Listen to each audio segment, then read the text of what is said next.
Nunca imaginé que mi propio esposo pudiera traicionarme de la manera en que lo hizo. Esa mañana, sentada sola en mi pequeño departamento en la Roma Norte, con las manos temblando mientras sostenía el teléfono, escuché la nota de voz que destrozó mi mundo. Hoy voy a contarles algo que nunca pensé que compartiría. Y si por un segundo esto les resulta familiar, solo les pido que le den me gusta a este video y se suscriban. Me ayudará a seguir abriendo mi corazón. Me llamo Margarita y tengo 73 años. Durante 52 años, llamé a Ricardo mi esposo, mi compañero, mi mejor amigo. Construimos nuestra vida juntos en este pequeño departamento de 2 recámaras en la Roma Norte, donde el sonido del tráfico nunca se detiene y el olor de las quesadillas del puesto de Doña Carmen en la esquina se mezcla con el escape de los coches todos los días. Las paredes son delgadas aquí. Se escucha todo. A los vecinos peleando, a sus hijos llorando, a la pareja de arriba haciendo el amor los domingos por la mañana. Pero últimamente, todo lo que he estado escuchando es silencio. Todas las mañanas a las 5:30, mi artritis me despierta antes que el despertador. El dolor me atraviesa los nudillos como pequeños rayos, recordándome que ya no soy la mujer joven que una vez bailó en los brazos de Ricardo en nuestra boda en Xochimilco. Camino arrastrando los pies hacia la cocina con mis pantuflas gastadas de felpa, esas con agujeros cerca de los dedos gordos que siempre pienso reemplazar, pero nunca lo hago. El piso de linóleo está frío contra mis pies, incluso a través de la tela. Preparo café en la misma taza de cerámica despostillada que he usado durante 20 años. Tiene una imagen descolorida del Ángel de la Independencia, un recuerdo de cuando nuestro nieto Tomasito tenía 8 años y lo llevamos al Zócalo. Eso fue cuando todavía me abrazaba fuerte y me decía abuela Maggie con esa sonrisa de dientes separados. Ahora tiene 24 años y no recuerdo la última vez que me vio a los ojos. El café sabe amargo esta mañana. Todo sabe amargo últimamente. Me paro junto a la ventana, viendo los peceros avanzar pesadamente por Insurgentes, sus frenos silbando como serpientes enojadas. El dueño del Oxxo de enfrente ya está barriendo su banqueta, preparándose para otro día de servir café y boletos de lotería a gente que todavía tiene esperanza. Yo también tenía esperanza antes. Mi teléfono vibra en el mostrador. Un mensaje de texto. Por un momento, mi corazón se eleva. Tal vez es Tomasito, preguntando cómo me siento. Tal vez es mi nuera Alejandra, invitándome a comer. Tal vez es Ricardo, diciéndome que me ama como solía hacerlo cuando éramos jóvenes, y pobres y felices. Pero es solo un recordatorio sobre mi cita con el doctor el próximo martes. El mismo doctor que me sigue diciendo que mi presión arterial está muy alta, preguntándome si he estado bajo estrés. Quiero reírme cuando me hace esa pregunta. ¿Estrés? ¿Qué sabría un hombre de 40 años con bata blanca sobre el estrés? ¿Qué sabría sobre ver a tu familia alejarse de ti como arena entre los dedos?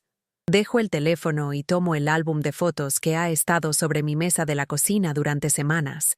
La portada es de cuero guinda, agrietada en las esquinas por años de manejo.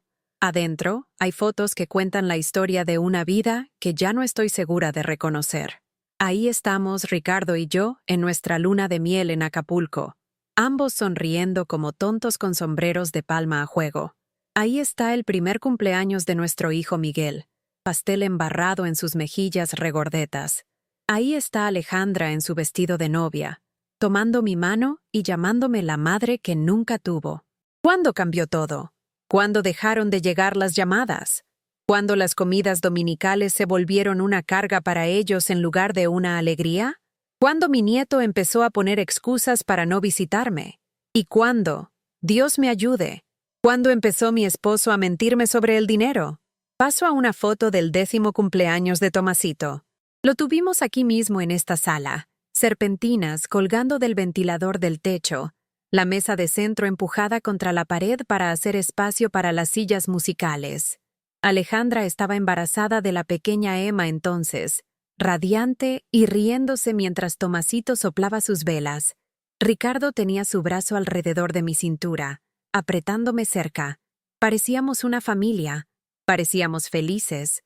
Ahora Emma tiene 14 años, y la veo tal vez 3 veces al año. Siempre está en su teléfono cuando viene, dedos volando sobre la pantalla, audífonos bloqueando cualquier cosa que yo pudiera querer decirle. La Navidad pasada, ni siquiera volteó cuando le di el suéter que había pasado semanas tejiendo. «Gracias, abuela», murmuró, sin molestarse en probárselo. Después, vi a Alejandra meterlo en una bolsa de donación. Las lágrimas llegan sin aviso, calientes y saladas contra mis mejillas. Cierro el álbum de fotos y lo empujo lejos, pero el daño está hecho. Los recuerdos están sueltos ahora, volando alrededor de mi cabeza como polillas alrededor de un foco. Recuerdo cuando Miguel solía llamarme todos los días después del trabajo, solo para saludar. «¿Cómo está mi mamá hoy?», preguntaba, y yo le contaba sobre mis plantas o el libro que estaba leyendo o la cosa graciosa que la señora López de abajo dijo sobre sus gatos. Hablábamos durante 20, 30 minutos a veces. Ahora, si tengo suerte, me llama una vez a la semana, y las conversaciones duran apenas 5 minutos antes de que tenga alguna excusa para colgar. «Tengo que irme, ma. Alejandra necesita ayuda con la cena. Los niños tienen entrenamiento. Platicamos después. El trabajo ha estado loco. Tú entiendes. Pero no entiendo. No entiendo cómo el hijo que solía tomar mi mano para cruzar la calle, ahora me trata como una obligación. No entiendo cómo la nuera que solía traerme flores de su jardín, ahora apenas me habla cuando deja a los nietos.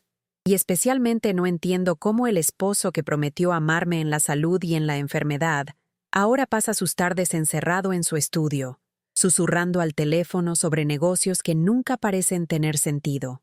Camino al baño y me salpico agua fría en la cara, evitando mi reflejo en el espejo sobre el lavabo. La mujer que me devuelve la mirada estos días es una extraña. Su cabello está completamente gris ahora, adelgazado a mechones finos que apenas cubren su cuero cabelludo.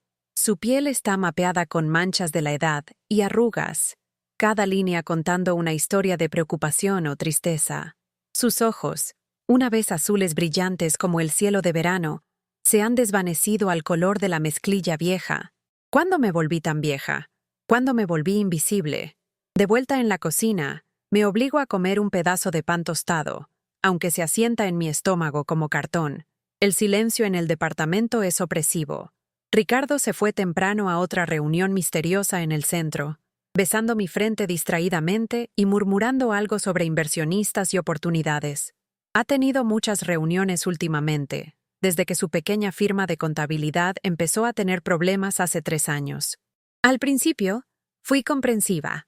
Entendía que los negocios eran difíciles, especialmente para un hombre de 70 años tratando de competir con gente joven y sus computadoras y su software elegante. Pero entonces empezaron las peticiones. «Maggie, corazón, ¿podrías ayudarme con un préstamo? Solo hasta que este negocio se concrete. Querida, necesito empeñar el departamento. Es cosa segura, te lo prometo. Margarita, confía en mí. ¿Alguna vez te he fallado? Confié en él porque lo amaba. Porque en 52 años de matrimonio nunca me había dado una razón para no confiar en él. Porque cuando has compartido una cama con alguien durante medio siglo, cuando has tomado su mano a través de muertes y nacimientos y todos los momentos ordinarios en el medio, les crees cuando dicen que necesitan tu ayuda. Así que ayudé. Firmé papeles que no entendía completamente. Retiré dinero de la herencia de mi madre, el ahorro que había estado guardando para emergencias. Saqué préstamos contra nuestro departamento, este pequeño santuario por el que habíamos trabajado tan duro para pagar. Vendí las joyas de mi abuela, las perlas y pulseras de oro que se suponía que algún día serían para Emma. Lo hice todo porque Ricardo dijo que nos salvaría. Salvaría el futuro de nuestra familia. Pero ya no hay futuro que salvar. Nuestras cuentas de banco están casi vacías. El departamento ahora tiene 3 hipotecas en su contra. Y la semana pasada, cuando le pregunté a Ricardo sobre la inversión en bienes raíces que había prometido que nos haría lo suficientemente ricos para dejar dinero a los nietos, me miró directamente a los ojos y mintió. «Es complicado, Maggie. Estas cosas toman tiempo. Pero los papeles decían que veríamos resultados en 6 meses. Han pasado 2 años. No entenderías el lado comercial. No te preocupes tu cabecita bonita por eso. No te preocupes tu cabecita bonita». como si fuera alguna niña tonta en lugar de una mujer que manejó nuestro presupuesto familiar durante 5 décadas, que trabajé como contadora durante 30 años antes de jubilarme, que crié un hijo exitoso mientras mi esposo construía su carrera. No te preocupes, tu cabecita bonita, dice, mientras todos mis ahorros de vida desaparecen en sus negocios misteriosos e inversiones fantasma. La peor parte no es el dinero. La peor parte es cómo mi familia ha empezado a tratarme desde que empezaron los problemas financieros de Ricardo, como si la pobreza fuera contagiosa, como si mi desesperación fuera vergonzosa. Miguel solía invitarnos a su casa en Las Lomas cada 2 domingos. Ahora, esas invitaciones se han secado como flores en el calor de agosto. La última vez que fuimos, Alejandra se disculpó por no tener suficiente comida preparada, aunque había llamado antes para confirmar que íbamos. Nos sirvió sobras de comida china para llevar en platos de papel mientras ella y los niños comían su estofado casero en el comedor. No queríamos hacerte sentir mal por los platos elegantes, explicó después, pero su sonrisa nunca llegó a sus ojos. Empecé a llevar mi propia comida después de eso, guisados y galletas, pan casero y sopa. Pequeñas ofrendas para probar que no era una carga, que todavía tenía algo que contribuir, pero incluso esos gestos se volvieron fuentes de tensión. «Oh, ma, no necesitabas traer nada», diría Miguel, pero su alivio era obvio. Una cosa menos de la que Alejandra se tenía que preocupar. «Esto es demasiada comida», se quejaría Alejandra, como si mis porciones extra fueran una acusación contra su hospitalidad. Y los niños, mis preciosos nietos, apenas tocaban lo que había hecho. Tomasito ponía mi albondiguillas en su plato y las empujaba con su tenedor, haciendo conversación educada, pero claramente deseando poder pedir pizza. Emma tomaba una mordida de mis galletas de chispas de chocolate y declaraba que estaba tratando de comer más sano estos días. Dejé de llevar comida hace 6 meses. Nadie se dio cuenta. Las llamadas telefónicas dejaron de llegar por la misma época. Los cumpleaños pasaron sin reconocimiento. Cuando pasé 3 días en cama con gripe el invierno pasado, ni un solo miembro de mi familia fue a verme. La señora López de abajo me trajo sopa y aspirinas, pero mi propio hijo no sabía que estaba enferma hasta que lo mencioné semanas después. «¿Por qué no llamaste?», preguntó, sonando genuinamente sorprendido. «¿Por qué no llamé? ¿Por qué tendría que rogar preocupación de las personas que se supone que me aman más?» Pero puse excusas por ellos. Estrés del trabajo, problemas de dinero, horarios ocupados. Me dije a mí misma que solo estaban pasando por una mala racha, que las cosas mejorarían cuando las inversiones de Ricardo dieran frutos, cuando mejorara la economía, cuando la vida se hiciera más fácil para todos. Me dije a mí misma que el amor no siempre se ve como atención, que a veces la gente muestra que le importa de maneras silenciosas que yo no podía ver. Estaba equivocada. El mes pasado, Tomasito se comprometió. Me enteré por una publicación de Facebook que Alejandra compartió. Una foto de mi nieto hincado en Chapultepec. Su novia llorando lágrimas felices mientras decía que sí. El anillo se veía caro. Un diamante corte princesa que capturaba la luz del sol como fuego atrapado. Me quedé viendo esa foto durante 1 hora, acercándola para ver el rostro de Tomasito, buscando algún rastro del niñito que solía treparse a mi regazo durante las tormentas. Llamé a Miguel inmediatamente. «Oh, ma, te íbamos a decir. Las cosas han estado tan agitadas con la planificación de la boda». ¿Planificación de la boda? Habían estado comprometidos menos de 1 semana y ya estaban demasiado ocupados con la planificación de la boda para llamarme. Pregunté cuándo sería la ceremonia, si había algo en lo que pudiera ayudar, si les gustaría que organizara una fiesta de compromiso como había hecho para Miguel y Alejandra todos esos años. En realidad, ma, están pensando en mantenerlo pequeño. Ya sabes, solo familia inmediata, con el dinero escaso. Familia inmediata. Aparentemente ya no soy familia inmediata. La mujer que pasó 3 días de parto trayendo a Miguel al mundo, que caminé los pisos con este bebé con cólicos, que le enseñé a leer y amarrarse los zapatos y manejar estándar. Ya no soy familia inmediata. Pero el hermano de Ricardo estará ahí, aunque el tío Frank no nos ha hablado en 5 años. La anciana tía Rosa de Ricardo recibirá una invitación, aunque está en un asilo, y no recordará la ceremonia una hora después de que termine. La madre tóxica de Alejandra estará ahí, la misma mujer que me dijo en la graduación de Miguel que estaba haciendo demasiado por mi hijo y necesitaba dejarlo ser hombre. Todos menos yo. Colgué ese día y lloré durante 3 horas. Sollozos profundos y desgarradores que venían de un lugar dentro de mí que había tratado de mantener cerrado. El tipo de llanto que te deja jadeando y vacía, como si te hubieras volteado de dentro hacia afuera y solo hubieras encontrado vacío. Fue entonces cuando empecé a prestar atención a las pequeñas cosas. La manera en que Alejandra cambiaba de tema cada vez que mencionaba planes para las fiestas. La manera en que Miguel checaba su reloj cuando llamaba, como si mi voz lo estuviera apartando de algo más importante. La manera en que Emma ponía los ojos en blanco cuando trataba de contarle historias sobre la infancia de su padre. La manera en que Tomasito me veía directamente, como si fuera un mueble en lugar de su abuela. Y Ricardo, mi Ricardo, empezó a pasar cada vez más tiempo fuera de casa. Reuniones de negocios que duraban hasta medianoche. Viajes de fin de semana a conferencias que no podía explicar muy bien. Llamadas telefónicas que se detenían abruptamente cuando yo entraba al cuarto. Estados de cuenta de tarjetas de crédito que escondía en el cajón de su escritorio, mezclados con papeles de sus inversiones misteriosas. Empecé a sentirme como un fantasma en mi propia vida, viendo desde las líneas laterales, mientras mi familia seguía adelante sin mí. Invisible e irrelevante, como una fotografía descolorida que alguien había olvidado tirar. Hace 3 semanas, tomé una decisión que habría sido impensable solo un año antes. Decidí mandarle un mensaje de texto a Alejandra, preguntando si la familia quería hacer algo especial para el cumpleaños 24 de Tomasito. Nada elegante, solo cenar en ese lugar italiano en la Roma que solíamos llevar a los niños cuando eran pequeños. ¿Mi invitación? Escribí, tratando de sonar generosa en lugar de desesperada.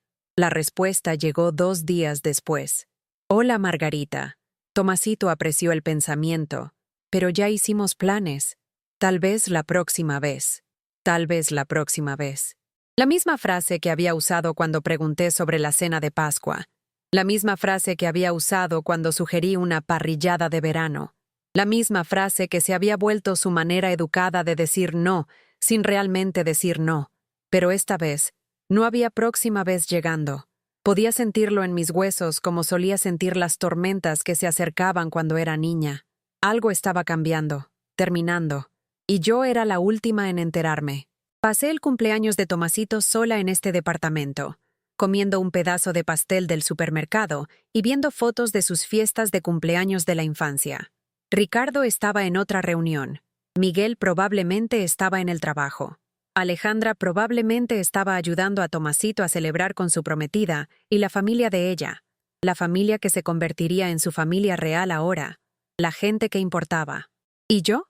Estaba en casa con un pastel del supermercado, cantando Las Mañanitas a las fotografías. Esa noche, no pude dormir. Seguí pensando en todos los cumpleaños que había celebrado para esta familia, todos los pasteles que había horneado desde cero, todas las fiestas que había planeado y pagado, todos los regalos que había envuelto con manos temblorosas porque mi artritis hacía difícil doblar el papel limpiamente. Pensé en la fiesta sorpresa de los 15 años de Miguel, cuando había ahorrado durante meses para rentar el salón de la iglesia y contratar un DJ. Pensé en los baby showers de Alejandra, cuando había pasado semanas tejiendo mantitas y zapatitos que serían suaves contra la piel de recién nacido. Pensé en la fiesta del 10º cumpleaños de Emma, cuando me había quedado despierta hasta las 3 de la mañana, haciendo un pastel de castillo con torretas de betún y banderitas de pasta de azúcar. Cuando mis esfuerzos se volvieron cargas. Cuando mi amor se volvió algo que toleraban en lugar de atesorar. Me levanté y me hice una taza de té, agregando miel como mi madre solía hacer cuando estaba enferma de niña.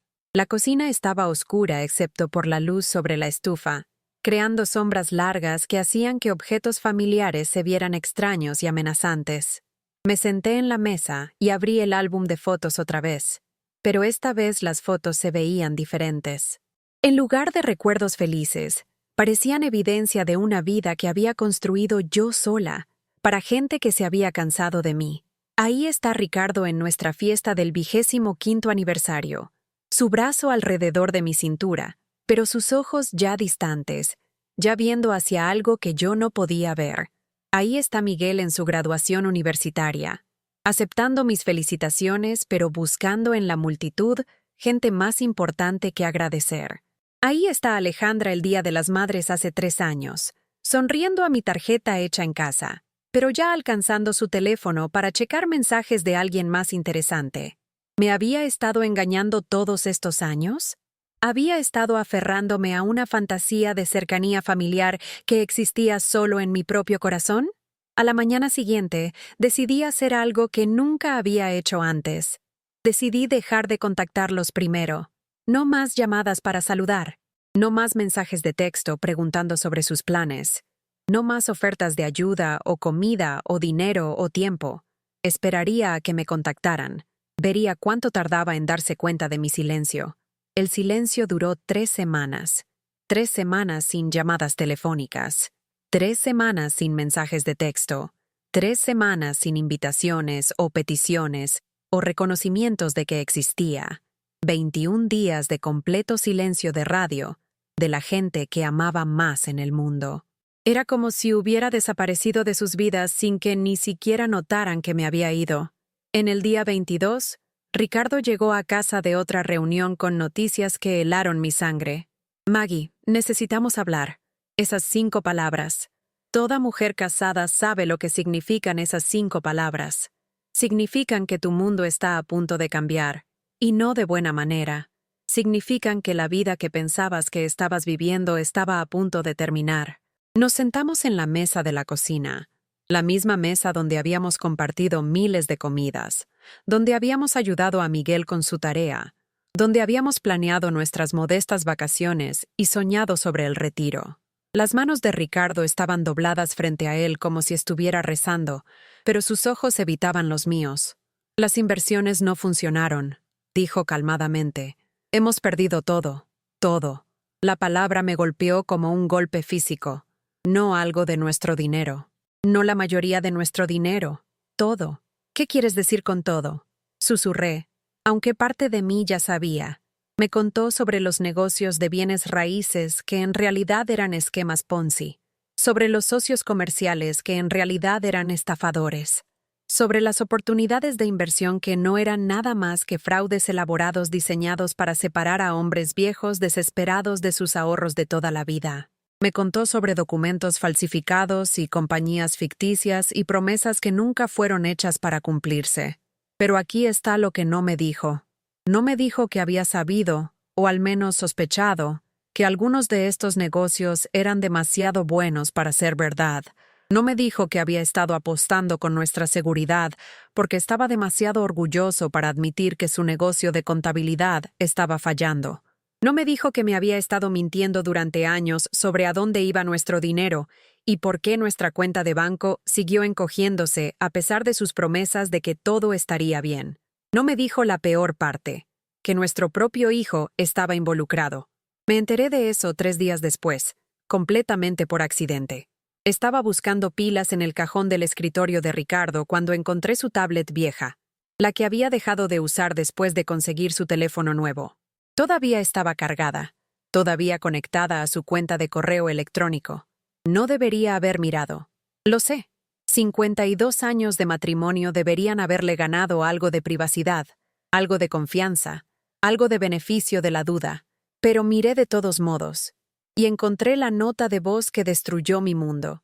Estaba fechada 6 meses antes, una grabación que Ricardo había hecho para sí mismo, probablemente como notas para una reunión. Su voz estaba calmada, comercial, como si estuviera discutiendo el clima en lugar de hablar sobre destruir el futuro financiero de su esposa. La transacción con bienes raíces Thompson se completó ayer. Margarita firmó el papeleo sin leerlo, como esperaba. Confía en mí completamente, lo que hace esto más fácil. Miguel ayudó a establecer la compañía fantasma que tendrá la escritura del departamento. Una vez que el refinanciamiento esté completo, tendremos acceso a aproximadamente 300,000 en valor líquido, que debería cubrir las pérdidas iniciales de inversión y proporcionar capital para la siguiente fase. La tablet se resbaló de mis manos y se estrelló sobre el escritorio. Miguel ayudó a establecer la compañía fantasma. Mi hijo, mi primogénito, el bebé que había amamantado y criado y por el que había sacrificado, había ayudado a su padre a robarme mi casa. El departamento en el que había vivido durante 37 años, el lugar donde había criado a mi familia y construido mi vida, estaba siendo usado como garantía en algún esquema que no entendía, orquestado por los dos hombres en los que más confiaba en el mundo. Volví a poner la grabación, esperando haber entendido mal. Tal vez Miguel solo estaba proporcionando experiencia en computadoras. Tal vez no sabía lo que Ricardo realmente estaba haciendo. Tal vez había una explicación inocente de por qué mi hijo estaba ayudando a su padre a esconder activos de mí, pero la voz de Ricardo continuó. Miguel piensa que deberíamos incluir a Alejandra en el aro eventualmente, pero no estoy de acuerdo. Entre menos gente sepa sobre la estructura real de estas inversiones, mejor. Margarita no puede manejar la complejidad de las finanzas modernas de todos modos. Es más bondadoso mantenerla en la oscuridad sobre los detalles. Más bondadoso mantenerme en la oscuridad, sobre el robo de mi herencia, sobre las hipotecas de mi casa, sobre la destrucción sistemática de todo por lo que había trabajado toda mi vida adulta. Ricardo pensaba que estaba siendo bondadoso al mentirme. La grabación continuó durante 12 minutos más. 12 minutos de mi esposo discutiendo calmadamente cómo manipularme, cómo falsificar mi firma en documentos que no me permitían leer, cómo transferir activos de nuestras cuentas conjuntas a inversiones que existían solo en papel. 12 minutos de traición tan completa y calculada que tuve que correr al baño y vomitar. Cuando paró el vómito, me senté en el piso del baño y traté de entender lo que acababa de aprender. Ricardo no había cometido errores. No había sido engañado por estafadores inteligentes. Él había sido el estafador, usando mi amor y confianza en mi contra para financiar sus intentos desesperados de salvar un negocio que fracasaba. Y Miguel, mi hermoso niño que solía traerme dientes de león del parque, lo había ayudado a hacerlo. No me preguntaba por qué la familia se había estado alejando de mí. No me preguntaba por qué las llamadas dejaron de llegar. No se sentían solo avergonzados por nuestros problemas financieros. Eran participantes culpables en crearlos. Habían estado planeando mi traición, planeando mi pobreza, planeando mi aislamiento, mientras yo les hacía galletas y les rogaba que me amaran. Me quedé en ese piso del baño, por lo que se sintió como horas, escuchando los sonidos de la ciudad afuera de mi ventana, coches tocando el claxon, niños jugando en el patio, el televisor de la señora López con sus telenovelas coreanas a través de las paredes delgadas. La vida siguiendo normalmente para todos los demás mientras mi propia vida se colapsaba a mi alrededor como un castillo de naipes. Cuando finalmente me paré, mis piernas estaban tiesas y temblando. Me miré en el espejo del baño, y por primera vez en meses, realmente vi a la mujer que me devolvía la mirada. No solo estaba vieja y cansada, estaba derrotada, rota, usada y desechada por las personas que se suponía que me amaran más. Pero algo más estaba ahí también, algo que no había visto en mucho tiempo. Enojo. No el tipo de enojo caliente y explosivo que se quema rápidamente, el tipo de enojo frío y constante que se hace más fuerte con el tiempo, el tipo de enojo que te cambia. Regresé al escritorio y tomé la tablet. Hice una copia de la nota de voz, guardándola en mi propio teléfono. Entonces, hice algo que nunca había hecho en 52 años de matrimonio. Revisé los papeles privados de Ricardo. Cada documento, cada correo electrónico, cada pedazo de correspondencia que pude encontrar. Y lo que encontré me enfermó físicamente. El robo era aún peor de lo que había imaginado. No solo habían robado mi herencia e hipotecado nuestra casa, también habían sacado tarjetas de crédito a mi nombre. Habían pedido dinero prestado contra mis beneficios del seguro social. Habían vendido la vajilla de mi madre, el juego que se suponía que iba para Emma. Incluso habían intercambiado mi anillo de matrimonio, reemplazándolo con una imitación de circonita cúbica que pensaron que no notaría. Cada vez que le había preguntado a Ricardo sobre nuestras finanzas, cada vez que me había preocupado por el dinero o sugerido que podríamos necesitar hacer presupuesto más cuidadosamente, había usado mis preocupaciones en mi contra. Me había hecho sentir culpable por no confiar en él, tonta por no entender los negocios, egoísta por preocuparme por cosas materiales cuando nos teníamos el uno al otro. ¿No me amas más que al dinero, Maggie? Después de todos estos años, ¿no confías en mí para cuidarte? Estoy decepcionado de que pienses que haría algo para lastimar a nuestra familia. Había armado mi amor contra mí. Había usado mi devoción como una herramienta para robarme a ciegas.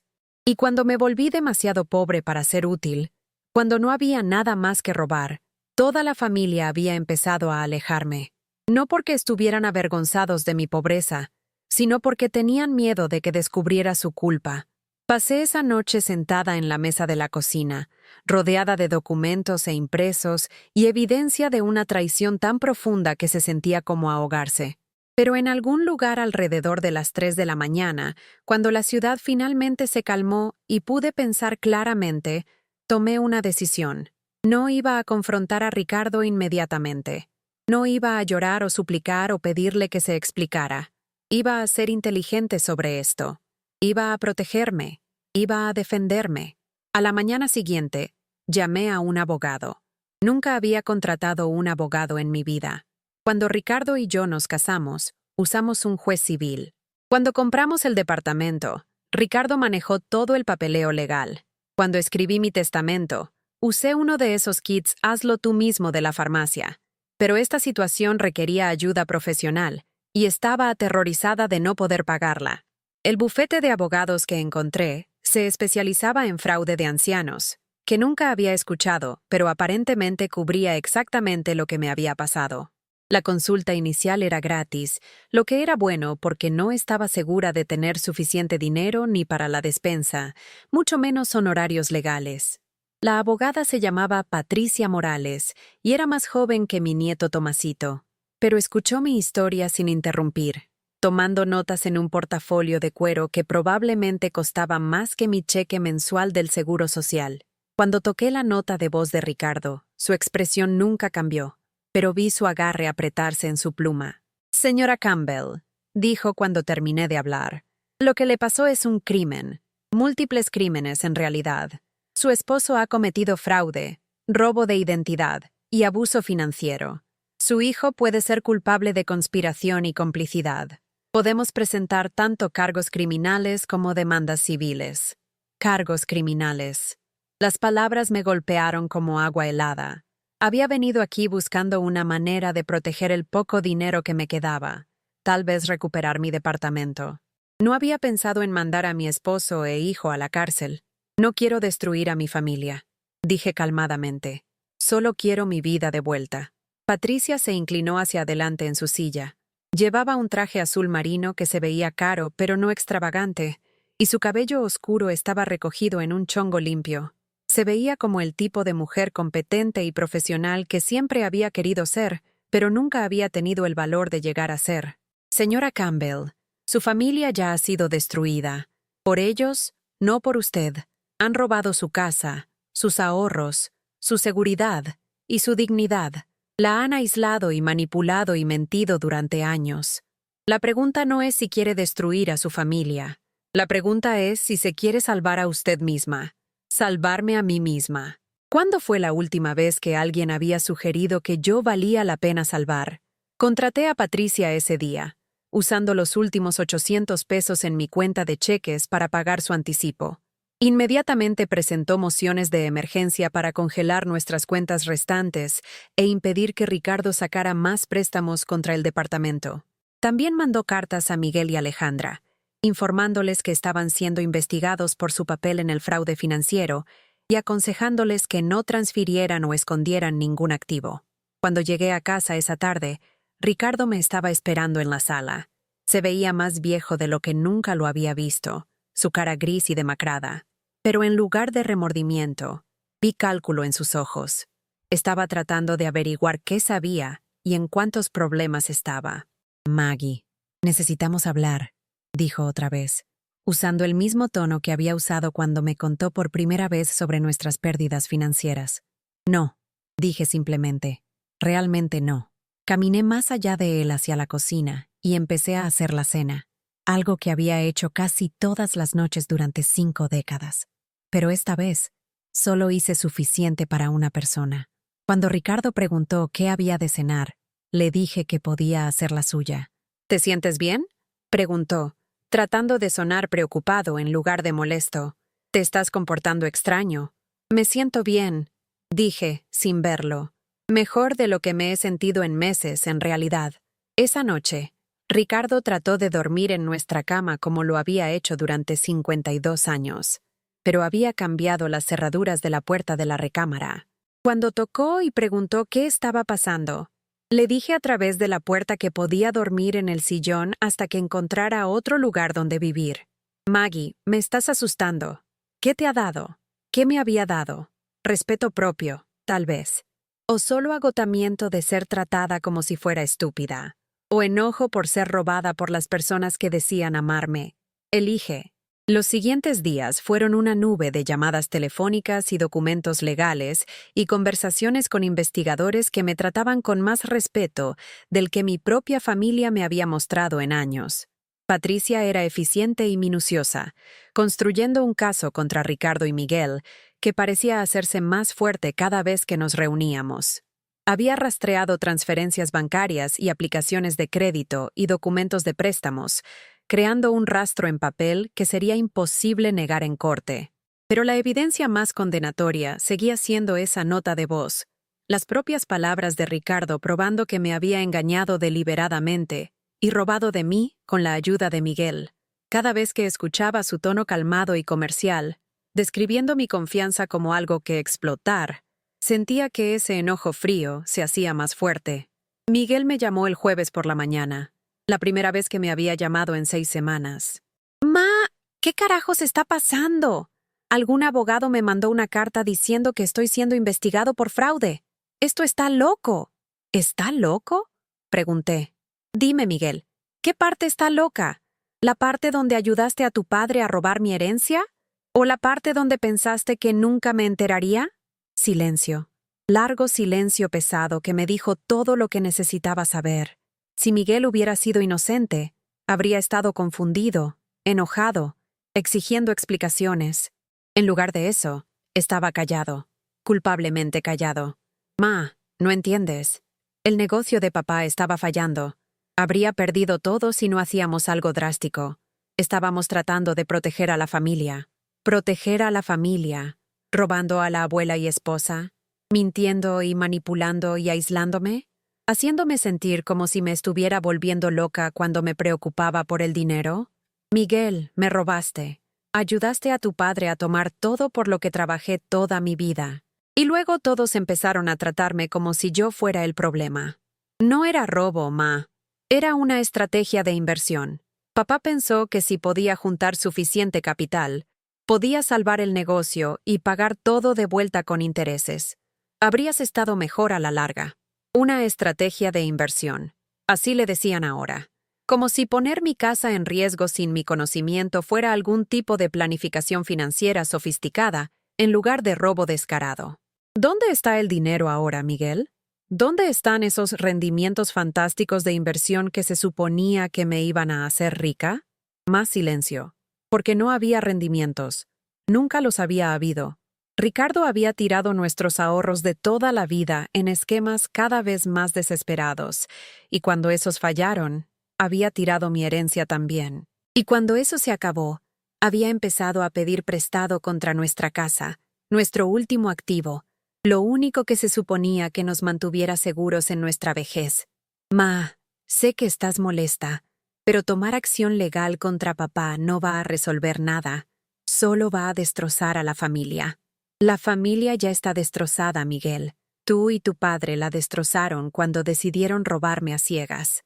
Le colgué. Por primera vez en sus 28 años de vida, le colgué a mi hijo. Y se sintió bien. Se sintió poderoso. Se sintió como la primera cosa honesta que había hecho en meses. Alejandra llamó 1 hora después. Lo había estado esperando. Margarita. Creo que ha habido un gran malentendido. Miguel me explicó lo que pasó, y creo que si todos nos sentamos y hablamos esto como adultos, podemos resolverlo todo. ¿Qué te explicó Miguel, Alejandra? Dijo que hubo algunos problemas de inversión y que estás molesta por el dinero. Pero Margarita, sabes que nunca dejaríamos que te pasara algo. Eres familia. Familia.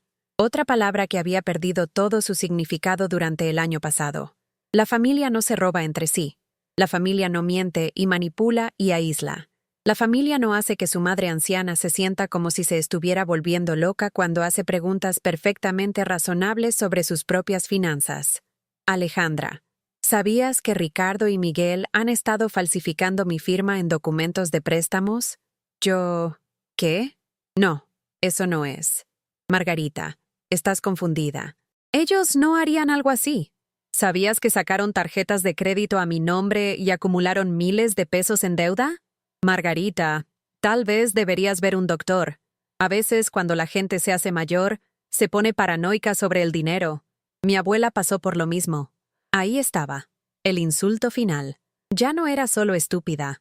Ahora también estaba loca, paranoica, delusional, inventando historias sobre abuso financiero porque mi cerebro envejecido no podía manejar la realidad.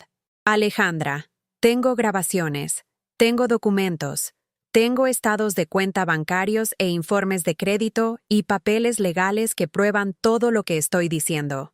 Esto no es paranoia. Esto es evidencia. Bueno, estoy segura de que hay una explicación razonable para todo eso. Ricardo te ama, Margarita. Nunca te lastimaría intencionalmente. Tal vez simplemente no explicó las cosas lo suficientemente claro. No explicó las cosas lo suficientemente claro. Como si el problema fuera comunicación en lugar de robo. Como si fuera demasiado tonta para entender que mi esposo me había estado robando sistemáticamente durante años. También le colgué a Alejandra. Esa tarde, Patricia llamó con una actualización sobre nuestro caso. El contador forense que había contratado había estado revisando nuestros registros financieros y el alcance del robo era aún peor de lo que inicialmente habíamos pensado. Durante los últimos 3 años, Ricardo y Miguel habían robado o pedido prestado contra casi 400,000 pesos de mi dinero. La herencia de mi madre había desaparecido completamente. Nuestro departamento ahora tenía tantos gravámenes en su contra que debíamos más de lo que valía. Mi crédito estaba arruinado por tarjetas que nunca había solicitado y compras que nunca había hecho. Señora Campbell, dijo Patricia gentilmente, necesito preguntarle algo importante. ¿Quiere presentar cargos criminales contra su esposo e hijo? ¿Quería mandarlos a la cárcel? ¿Quería pararme en corte y testificar contra el hombre que había amado durante 5 décadas y el niño que había dado a luz? ¿Quería destruir lo que quedaba de mi familia por el bien de la justicia? ¿Qué pasaría si no lo hago? Pregunté. Probablemente se salgan con la suya. Su esposo podría perder su licencia comercial, pero no habrá tiempo de cárcel. Podría recuperar algo de su dinero a través de corte civil, pero probablemente no mucho. Y probablemente le harán esto a alguien más eventualmente. Hacérselo a alguien más. Otra esposa anciana que confiara en su esposo. Otra madre que creyera que su hijo nunca la lastimaría. Otra mujer que aprendería demasiado tarde que el amor puede ser usado como arma contra las personas que lo dan más libremente. Sí, dije calmadamente. Quiero presentar cargos. Contra ambos. La siguiente semana fue caos. Patricia presentó quejas criminales con la oficina del fiscal del distrito, y de repente mi departamento estaba lleno de investigadores y agentes del FBI tomando fotografías y copiando documentos. La historia llegó a las noticias locales. Mujer de la Roma Norte, defraudada por esposo e hijo. Mis vecinos empezaron a verme con una mezcla de lástima y curiosidad que me daba ganas de esconderme en mi recámara. Pero la peor parte fue ver la reacción de mi familia a los cargos criminales. En lugar de remordimiento o disculpas, recibí enojo. Ricardo contrató su propio abogado y empezó a afirmar que yo sufría de demencia, que había estado de acuerdo con todas las transacciones financieras y simplemente no las recordaba. Miguel les dijo a los reporteros que yo era vengativa y amarga, tratando de castigarlos por mis propias decisiones financieras pobres. Alejandra empezó una campaña de susurros entre nuestra familia extendida, sugiriendo que yo era mentalmente incompetente y necesitaba ser puesta en un asilo para mi propia protección. Incluso mis nietos fueron puestos en mi contra. A Tomasito y Emma les dijeron que la abuela estaba enferma, que estaba inventando historias sobre su padre y abuelo porque su mente ya no funcionaba correctamente. Cuando traté de llamarlos, Alejandra interceptó mis llamadas y me dijo que hablar conmigo sería demasiado confuso y molesto para ellos. Había querido salvar a mi familia. En lugar de eso, había aprendido que no había familia que salvar. La audiencia preliminar fue programada para un martes por la mañana en noviembre. Patricia me había preparado durante semanas, repasando mi testimonio y la evidencia que presentaríamos. La nota de voz sería tocada en corte abierta, junto con registros bancarios y documentos falsificados y correos electrónicos entre Ricardo y Miguel, discutiendo su estrategia para manejar mi dinero sin mi conocimiento. Pero aún no estaba preparada para cómo se sentiría caminar a esa corte y ver a Ricardo y Miguel sentados en la mesa de los acusados con sus abogados. Ricardo se veía distinguido en su traje azul marino, su cabello blanco limpiamente peinado, su expresión apropiadamente sombría. Si no supieras mejor, podría haber sido la víctima en lugar del perpetrador. Miguel llevaba su mejor camisa y corbata, el mismo atuendo que había usado para entrevistas de trabajo y conferencias de padres y maestros. Se veía como un hombre de negocios exitoso, no como un hombre que había ayudado a su padre a robar los ahorros de toda la vida de su madre. Alejandra estaba en la galería detrás de ellos, junto con Tomasito y Emma y varios otros miembros de la familia que no había visto en meses. Todos me miraron con expresiones que iban desde decepción hasta hostilidad directa, como si yo fuera la criminal en lugar de la víctima, como si yo los hubiera traicionado a ellos en lugar de al revés. Cuando Patricia tocó la nota de voz de Ricardo, el silencio en la corte fue absoluto. Su tono calmado y comercial describiendo cómo manipularme y defraudarme hizo eco en las paredes como una acusación. Vi la cara de Miguel mientras escuchaba a su propio padre explicar cómo Margarita firmó el papeleo sin leerlo, como esperaba, porque confía en mí completamente, lo que hace esto más fácil. Por solo un momento, vi algo que podría haber sido vergüenza cruzar las facciones de mi hijo, pero se fue tan rápido que podría haberlo imaginado. El juez ordenó a Ricardo y Miguel entregar sus pasaportes y fijó la fianza en 50,000 pesos cada uno. Cuando los oficiales de la corte se los llevaron esposados, Alejandra se volvió hacia mí con furia en sus ojos. ¿Estás contenta ahora, Margarita? Has destruido a esta familia. Tu propio nieto vio a su padre y abuelo arrestados por tus mentiras y paranoia. Tus mentiras. Incluso con la confesión grabada del propio Ricardo tocándose en corte abierta, Alejandra todavía pensaba que yo me estaba inventando todo.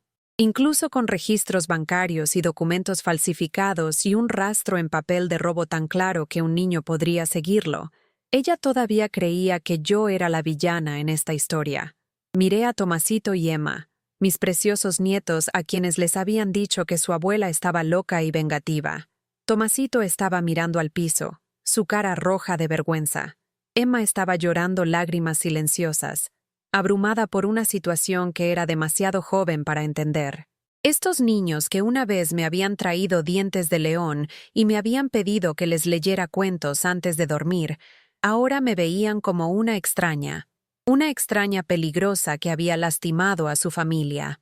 Alejandra, dije calmadamente, nunca quise que esto pasara. Solo quería que dejaran de robarme. No te estaban robando. Estaban tratando de salvar el negocio familiar. Todo lo que hicieron, lo hicieron por nosotros. Por todos nosotros. Por todos nosotros. Excepto que nunca había sido consultada sobre sus planes de salvar el negocio con mi dinero. Nunca me habían preguntado si estaba dispuesta a arriesgar mi casa y mi seguridad por la compañía que fracasaba de Ricardo. Nunca me habían dado una opción sobre si la herencia de mi madre debería ser apostada en inversiones que existían solo en papel. Habían tomado decisiones por mí, sobre mí, sin mí. Habían usado mi amor en mi contra y lo llamaron protección. Me habían robado a ciegas y lo llamaron lealtad familiar. Salí de esa corte sola. Patricia me ofreció llevarme a casa, pero quería tomar el pecero. Quería sentarme con gente ordinaria viviendo vidas ordinarias. Gente que no estaba involucrada en esta pesadilla de traición y procedimientos legales y destrucción familiar. En el viaje de regreso a la Roma Norte, me quedé viendo por la ventana a la ciudad que había llamado hogar durante 73 años. Las calles se veían igual que siempre. Los mismos baches e hidrantes y tienditas de la esquina. La misma mezcla de idiomas y culturas y generaciones, todas tratando de salir adelante en un mundo caro y complicado. Pero todo se veía diferente para mí ahora. Más duro, menos perdonador, menos seguro. Cuando llegué de vuelta a mi departamento, encontré un sobre que había sido deslizado bajo mi puerta. Adentro había una carta de Tomasito, escrita en la letra cuidadosa que yo le había enseñado cuando estaba aprendiendo cursiva en 3er grado. Querida abuela Maggie, decía, mamá me dijo que estás enferma y que por eso estás diciendo cosas sobre papá y el abuelo que no son ciertas. No entiendo por qué estás haciendo esto, pero quiero que sepas que todavía te amo. Espero que los doctores puedan curarte pronto. Tu nieto, Tomasito. Sí, me senté en mi sillón y leí esa carta 5 veces. Cada lectura más desgarradora que la anterior. Mi nieto, el niñito que una vez había confiado en mí completamente, ahora creía que estaba mentalmente enferma. Lo habían convencido de que las acusaciones de fraude y robo de su abuela eran síntomas de demencia en lugar de hechos documentados. Estaba tratando de ser bondadoso conmigo, tratando de mostrar amor a alguien que le habían dicho que ya no era capaz de pensamiento racional. Esa noche no pude dormir. Seguí pensando en todo lo que había perdido durante los últimos 3 años. Mi dinero se había ido, pero el dinero era solo papel y números en una computadora. Mi casa estaba hipotecada hasta el punto donde ya no se sentía mía, pero una casa era solo paredes y un techo. Lo que realmente había perdido era algo mucho más valioso y mucho más difícil de reemplazar: el respeto de mi familia, su confianza, su creencia de que yo era una mujer competente e inteligente digna de honestidad y consideración. Me habían quitado eso tan ciertamente como habían tomado mi cuenta de banco. Me habían hecho dudar de mis propias percepciones, cuestionar mis propios recuerdos, preguntarme si realmente era tan tonta y crédula como parecían pensar.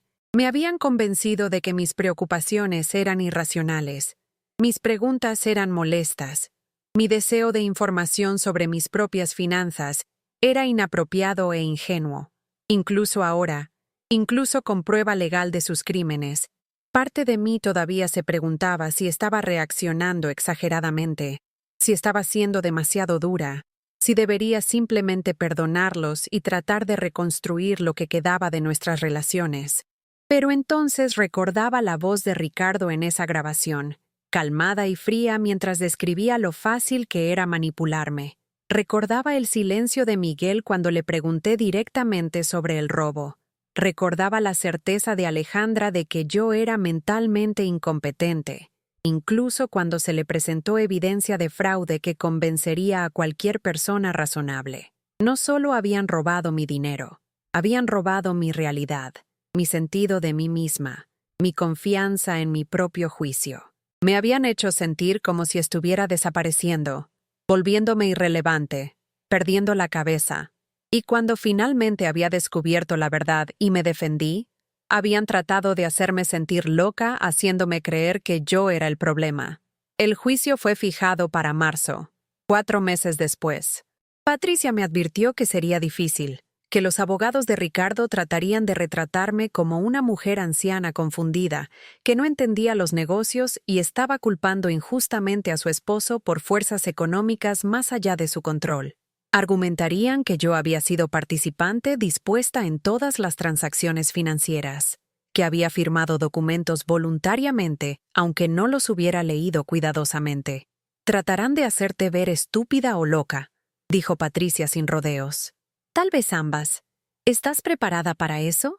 Estaba preparada para que los propios abogados de mi familia argumentaran en corte abierta que era demasiado incompetente para manejar mis propios asuntos. Estaba preparada para que cuestionaran mi inteligencia y cordura las personas que habían prometido amarme y honrarme. ¿Estaba preparada para pararme frente a extraños y defender mi derecho a ser tratada con honestidad y respeto básicos? Sí, dije. Estoy preparada. Pero no estaba preparada para lo que pasó después. 2 semanas antes de que el juicio estuviera programado para comenzar, Alejandra me llamó por primera vez desde la audiencia preliminar.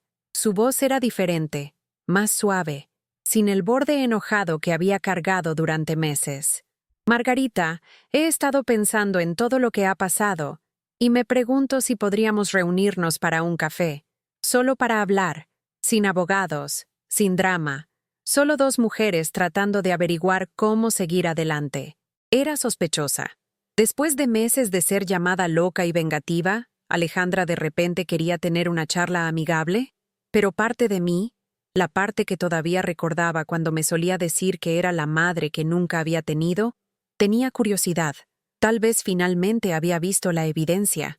Tal vez se había dado cuenta de que su esposo y suegro realmente habían cometido los crímenes de los que eran acusados. Tal vez todavía había una oportunidad de salvar algo de los restos de nuestra familia. Nos reunimos en un pequeño café en la Roma, el mismo lugar donde Alejandra y yo solíamos almorzar cuando los niños eran pequeños. Ya estaba ahí cuando llegué, sentada en una mesa del rincón con 2 tazas de café ya ordenadas. Se veía cansada, más vieja, como si el estrés de los últimos meses la hubiera envejecido tanto como a mí. «Gracias por venir», dijo mientras me sentaba frente a ella. «No estaba segura de que lo harías». Yo tampoco estaba segura, admití. Nos sentamos en silencio incómodo por un momento. Dos mujeres que una vez habían sido tan cercanas como madre e hija, ahora separadas por meses de acusaciones y enojo y procedimientos legales. Pero Alejandra se veía genuinamente triste, genuinamente arrepentida, de una manera que no había visto desde que todo esto empezó. «Margarita, necesito decirte algo», dijo finalmente. «He visto la evidencia que el equipo de Patricia reunió. Toda.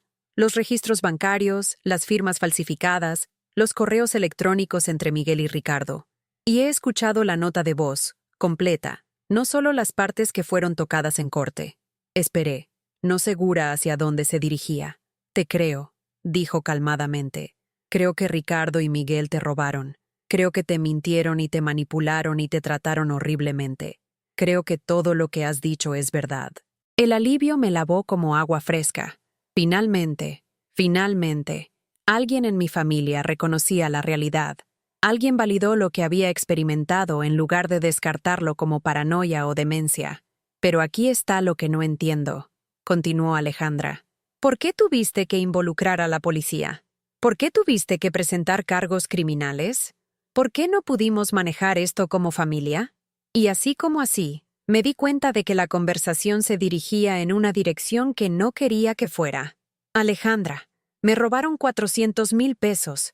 Falsificaron mi firma en documentos legales. Sacaron tarjetas de crédito a mi nombre. Esos son crímenes serios. Entiendo eso.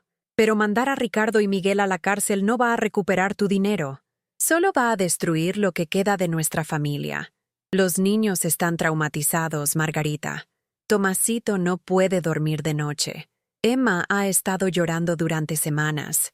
No entienden por qué su abuela quiere ver a su padre y abuelo en la cárcel. Su abuela quiere ver a su padre y abuelo en la cárcel, como si hubiera decidido perseguir a mi familia por diversión, como si hubiera disfrutado viendo a mi esposo e hijo arrestados, hubiera disfrutado viendo las lágrimas de mis nietos, hubiera disfrutado convertirme en la villana en la historia de mi propia familia. Alejandra, nunca quise que nada de esto pasara. Solo quería que admitieran lo que habían hecho y trataran de arreglarlo. Pero no pueden arreglarlo si están en la cárcel. Ricardo ya perdió su licencia comercial. Miguel podría perder su trabajo si es convictado de un crimen mayor. ¿Cómo va a ayudar eso a alguien? ¿Cómo iba a ayudar a alguien? Tal vez ayudaría a otras mujeres ancianas cuyos esposos estuvieran tentados a usar sus fondos de confianza como dinero de apuesta. Tal vez ayudaría a otras madres cuyos hijos pensaran que podían falsificar documentos y robar herencias sin consecuencias. Tal vez mandaría un mensaje de que el abuso financiero de gente anciana era un crimen serio con consecuencias serias. Pero Alejandra no estaba interesada en conceptos abstractos como justicia o disuasión. Estaba interesada en proteger a su esposo e hijos de las consecuencias de sus acciones. Margarita, quiero pedirte un favor. El juicio empieza la semana que viene, y Patricia dice que podrías retirar los cargos criminales si quisieras. Podrías perseguir esto en corte civil en su lugar, tratar de recuperar algo de tu dinero sin mandar a nadie a la cárcel. Ahí estaba la verdadera razón de esta reunión de café. Alejandra no había llamado para disculparse o para reconstruir nuestra relación o para reconocer mi dolor. Había llamado para convencerme de que dejara libre a su esposo. ¿Qué piensa Miguel sobre esto?, pregunté. La expresión de Alejandra cambió ligeramente, y vi algo que parecía culpa cruzar sus facciones. Miguel piensa que sería bueno para todos si pudiéramos resolver esto sin juicio. Nunca quiso que las cosas llegaran tan lejos. Nunca quiso que las cosas llegaran tan lejos. Pero ¿qué tan lejos había querido que llegaran? ¿Cuánto de mi dinero pensaba que era aceptable robar? ¿Cuántos documentos falsificados eran demasiados? ¿Cuánto tiempo planeaba mentirme antes de que lo considerara excesivo? Alejandra, ¿Miguel alguna vez se ha disculpado conmigo? ¿Alguna vez ha admitido que lo que hizo estuvo mal? Se veía incómoda. Se siente terrible sobre cómo resultó todo. Pero solo estaba tratando de ayudar a su padre a salvar el negocio. Nunca tuvo la intención de lastimarte. Nunca tuvo la intención de lastimarme. Pero me había lastimado, intencionalmente o no. Había ayudado a su padre a robarme a ciegas y luego había participado en hacerme sentir loca cuando empecé a hacer preguntas.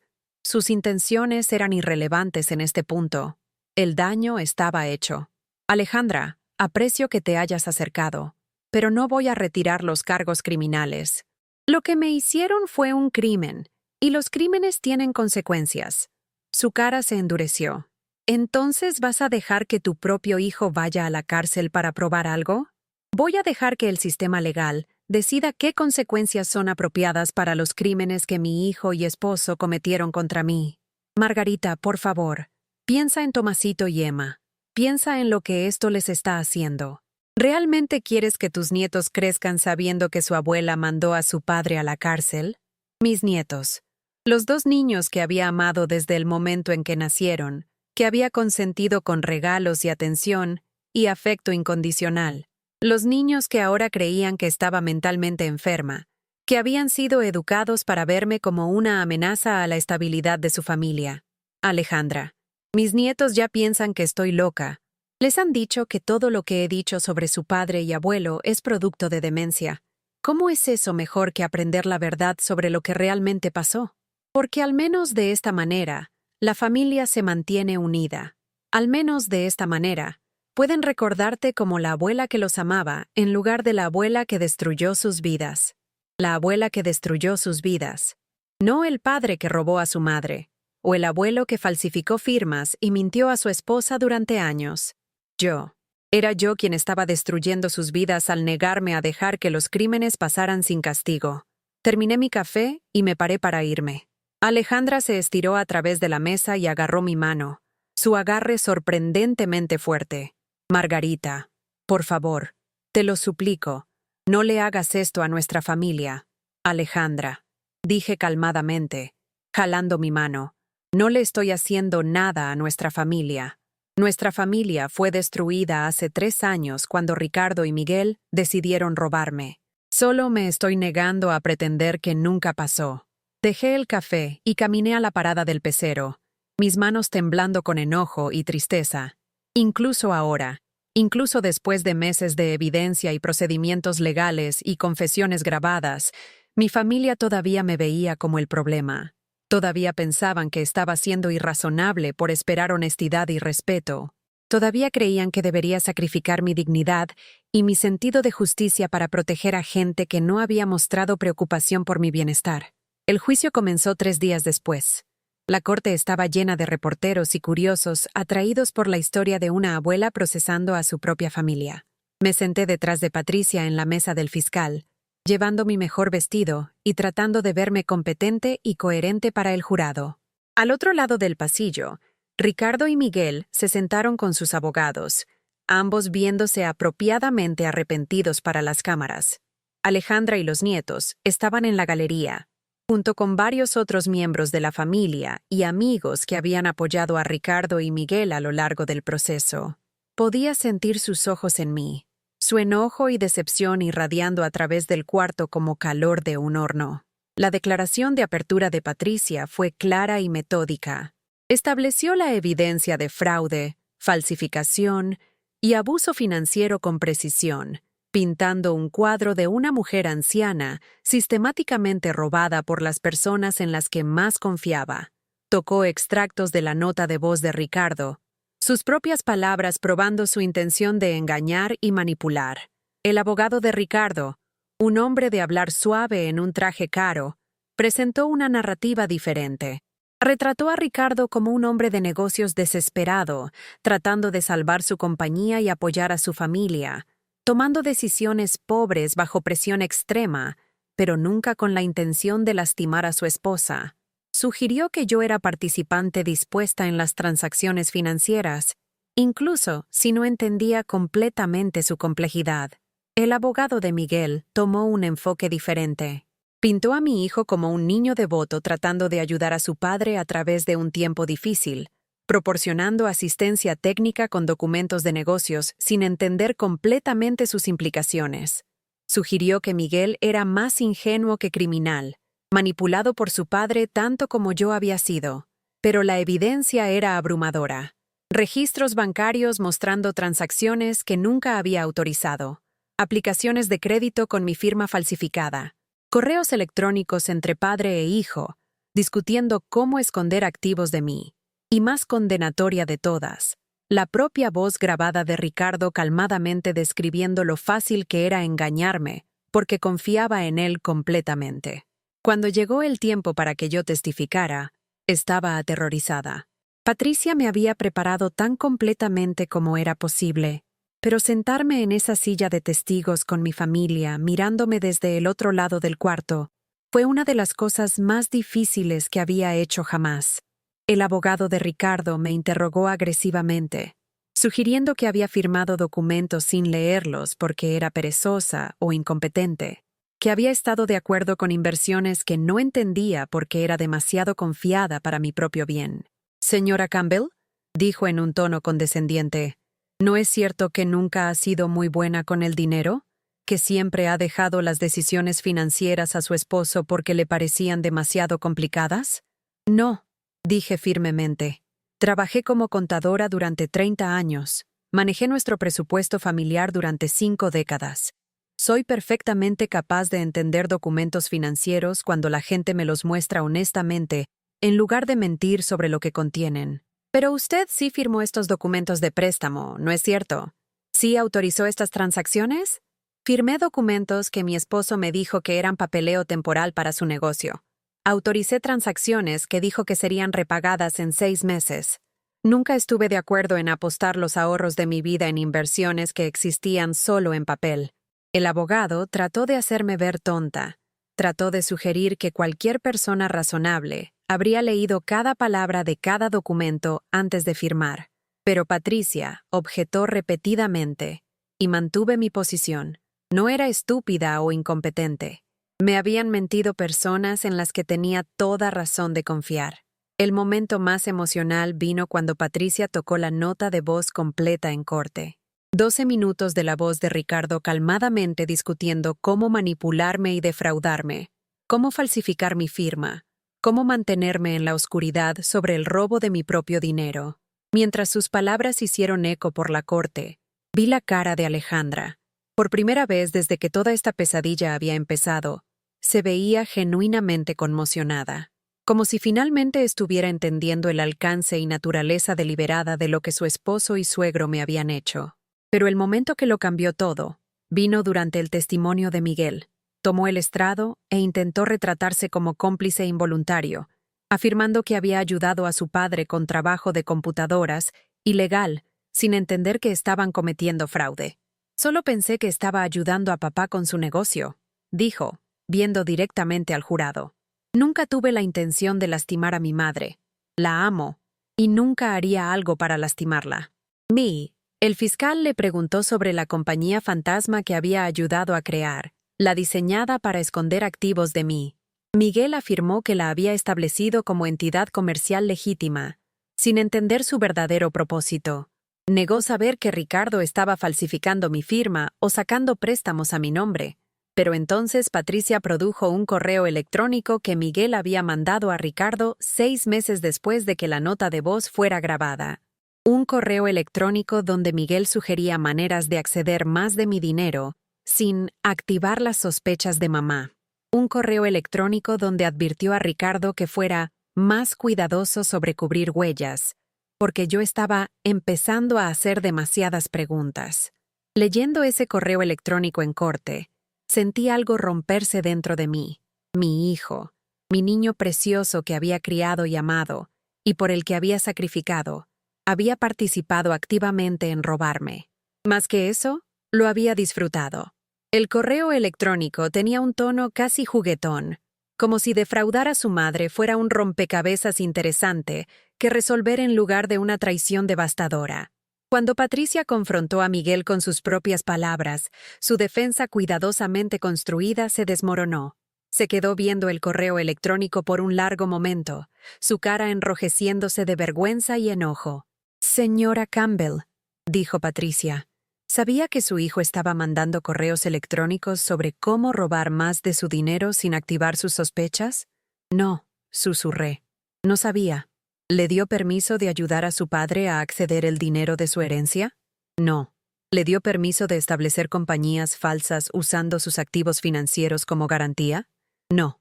El abogado de Miguel objetó, pero el daño estaba hecho. El jurado había escuchado las propias palabras de mi hijo, probando que no era cómplice ingenuo. Era participante dispuesto y activo en un esquema para defraudar a su madre. Después de que Miguel bajó del estrado, Alejandra se colapsó. Había estado sentada en la primera fila de la galería, escuchando el testimonio de su esposo, cuando de repente se desplomó hacia adelante y golpeó el piso. Llamaron paramédicos, y la corte fue suspendida mientras se la llevaban al hospital. Después, los doctores dijeron que fue un ataque de ansiedad causado por estrés, pero creo que fue algo más que eso. Creo que fue el momento cuando todas sus racionalizaciones y excusas finalmente se quebraron bajo el peso de la realidad. Durante meses, Alejandra se había convencido de que todo esto era un malentendido, que su esposo y suegro eran víctimas de las circunstancias en lugar de perpetradores de fraude. Me había pintado como la villana, la mujer vieja y razonable que estaba destruyendo a la familia con acusaciones falsas y procesamiento vengativo. Pero escuchar el correo electrónico de Miguel leído en corte abierta, viendo la evidencia de qué tan deliberada y fríamente había participado en robarme, había finalmente roto su negación. Ya no podía pretender que esto era sobre decisiones comerciales pobres o desesperación financiera. Esto era sobre avaricia y traición, y una falta completa de respeto por mis derechos y dignidad. El jurado deliberó por menos de 4 horas. Cuando regresaron, el presidente se paró y leyó los veredictos en una voz clara y constante que llegó a cada rincón de la corte silenciosa. Ricardo, culpable en todos los cargos: fraude, abuso de ancianos, robo de identidad, falsificación. Miguel, culpable en todos los cargos: conspiración, complicidad, fraude. No sentí alegría cuando escuché esas palabras. Ninguna satisfacción o vindicación. Solo una tristeza profunda y abrumadora por la familia que podría haber sido, debería haber sido, pero nunca fue. La familia que había muerto hace 3 años, cuando los 2 hombres que más amaba decidieron que mi confianza era una debilidad que explotar en lugar de un regalo que atesorar. Ricardo fue sentenciado a 5 años en prisión federal. Miguel recibió 3 años, con posibilidad de libertad condicional después de 18 meses. Ambos fueron ordenados pagar restitución, aunque los abogados me advirtieron que era improbable que recuperara mucho de mi dinero robado. Los activos de Ricardo se habían ido, apostados en inversiones que nunca habían existido. Los activos de Miguel eran mínimos, y Alejandra necesitaría cada peso para apoyarse a sí misma y a los niños mientras él estaba encarcelado. Después de la sentencia, me paré afuera de la corte y traté de averiguar cómo se suponía que me sintiera. Se había servido justicia, pero se sentía hueca. Mi esposo e hijo iban a la cárcel, pero yo seguía quebrada y sola. La verdad había salido, pero mi familia estaba destruida más allá de reparación. Patricia me llevó a casa esa tarde, ambas calladas después de 18 meses de guerra legal. Cuando nos paramos afuera de mi edificio de departamentos, se volvió hacia mí con algo que parecía admiración en sus ojos. Señora Campbell, quiero que sepa que lo que hizo tomó tremendo valor. Mucha gente en su situación habría simplemente aceptado el abuso y tratado de mantener a la familia unida. Usted se defendió cuando nadie más lo haría.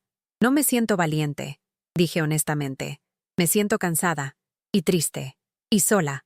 No está sola, dijo Patricia. Tiene gente que se preocupa por usted, que respeta por lo que ha pasado, y tiene su dignidad de vuelta. Eso vale algo. Mi dignidad. ¿Valía la destrucción de mi familia? ¿Valía ver a mis nietos crecer pensando que su abuela era una mujer vengativa que había mandado a su padre a la cárcel? ¿Valía pasar mis años restantes en aislamiento, cortada de las personas que había amado más en el mundo? No sabía la respuesta a esas preguntas ese día. No lo sabría durante meses. Esa noche, me senté en mi departamento y traté de averiguar qué hacer con el resto de mi vida. Tenía 73 años, casi quebrada, y completamente sola por primera vez desde que tenía 21. Mi esposo estaba en la cárcel. Mi hijo estaba en la cárcel. Mi nuera se había mudado de vuelta a la casa de su madre con los nietos, llevándoselos lo más lejos posible del desastre tóxico de nuestra familia. Mi familia extendida había tomado lados, y la mayoría no había elegido el mío. El departamento se sentía enorme y vacío. Durante 52 años, había estado lleno de voces y risas y los ritmos diarios de vida familiar. Ahora solo estaba yo y los sonidos familiares de la ciudad afuera de mis ventanas. Los mismos sonidos que había estado escuchando durante décadas, pero que ahora se sentían extraños y solitarios. Me hice una taza de té y me senté en la mesa de la cocina con los álbumes de fotos que había estado viendo durante meses. Pero en lugar de tristeza, me encontré sintiendo algo inesperado. Alivio. Por primera vez en 3 años, no me estaba preguntando si estaba loca. No estaba cuestionando mis propias percepciones o dudando mis recuerdos. No estaba caminando sobre cascarones de huevo, temerosa de que hacer la pregunta equivocada activaría otra conferencia sobre mi paranoia o incompetencia. La verdad había salido. Las mentiras habían terminado. La manipulación había acabado. Estaba sola, pero también era libre. Durante las siguientes semanas, empecé a entender lo que Patricia había querido decir sobre dignidad. Había pasado 3 años sintiéndome como si estuviera perdiendo la cabeza, como si me estuviera convirtiendo en la mujer vieja senil que mi familia parecía pensar que era. Había empezado a dudar de mi propia inteligencia, mi propio juicio, mi propio valor. Había empezado a creer que tal vez era paranoica, tal vez era demasiado estúpida para entender las finanzas modernas, tal vez yo era el problema, pero no había sido ninguna de esas cosas. Había sido la víctima de una campaña deliberada y sistemática para robar mi dinero y destruir mi confianza. Todo lo que había sospechado había sido verdad. Cada pregunta que había hecho había sido razonable. Cada preocupación que había expresado había sido válida. No estaba loca. No era estúpida. No era la villana en esta historia. Por primera vez en años, confiaba en mi propio juicio. Confiaba en mis propias percepciones. Confiaba en mi propio valor, y eso se sintió como un tipo de libertad que no había experimentado desde antes de que el negocio de Ricardo empezara a fallar y las mentiras comenzaran. Un mes después de que el juicio terminó, recibí una carta de Tomasito, no un correo electrónico o un texto, sino una carta real escrita a mano, enviada a mi departamento. Me sorprendió ver su dirección de remitente. Sorprendida de que se hubiera acercado a mí para nada. Alejandra había dejado claro que ya no era bienvenida en sus vidas, que mi presencia sería demasiado confusa y molesta para los niños. Querida abuela Maggie, decía la carta, he estado pensando en todo lo que pasó con papá y el abuelo, y quería que supieras que siento no haberte creído al principio. Mamá me explicó lo que realmente hicieron, y entiendo ahora por qué tuviste que decirle a la policía. No sé si quieres verme, y entiendo si no, pero te extraño. Extraño nuestras pláticas y tus galletas, y la manera en que me ayudabas con mi tarea. Espero que tal vez algún día podamos ser amigos otra vez. Con amor, Tomasito. Lloré cuando leí esa carta. No las lágrimas amargas de traición y pérdida que había derramado tantas veces durante los últimos 2 años, sino lágrimas de alivio y gratitud. Mi nieto, al menos, entendía la verdad. Sabía que no era vengativa o loca. Sabía que me había estado protegiendo de gente que había explotado mi amor por demasiado tiempo. Le escribí de vuelta ese mismo día, diciéndole que lo amaba y lo extrañaba también, que nunca había dejado de quererlo en mi vida. Le conté sobre el nuevo departamento que estaba buscando, algo más pequeño y barato que pudiera pagar solo con mi seguro social. Le dije que siempre sería bienvenido en mi casa, cuando quisiera visitarme. 2 semanas después me llamó. Alejandra estaba en el trabajo y había usado el teléfono en su recámara para alcanzarme sin que ella supiera. Hablamos durante 1 hora sobre la escuela y su novia y sus planes para la universidad. Se sintió como encontrar un pedazo de mi corazón que pensé que se había perdido para siempre. Tomasito me visita ahora, como 1 vez al mes. Alejandra no sabe, y no lo presiono para que le diga. Tiene 24 años, suficientemente grande para decidir por sí mismo a quién quiere en su vida. Nos reunimos para almorzar en un restaurante cerca de su trabajo, y hablamos de todo, excepto el juicio y las sentencias de cárcel, y la familia que solía existir antes de que todo se desmoronara. Emma todavía es demasiado joven, demasiado influenciada por la versión de los eventos de su madre. Piensa que soy la abuela que destruyó a su familia, y tal vez siempre lo pensará. Eso me rompe el corazón de maneras que no puedo describir completamente, pero me aferro a la esperanza de que algún día, cuando sea mayor y pueda pensar por sí misma, tal vez quiera escuchar mi versión de la historia.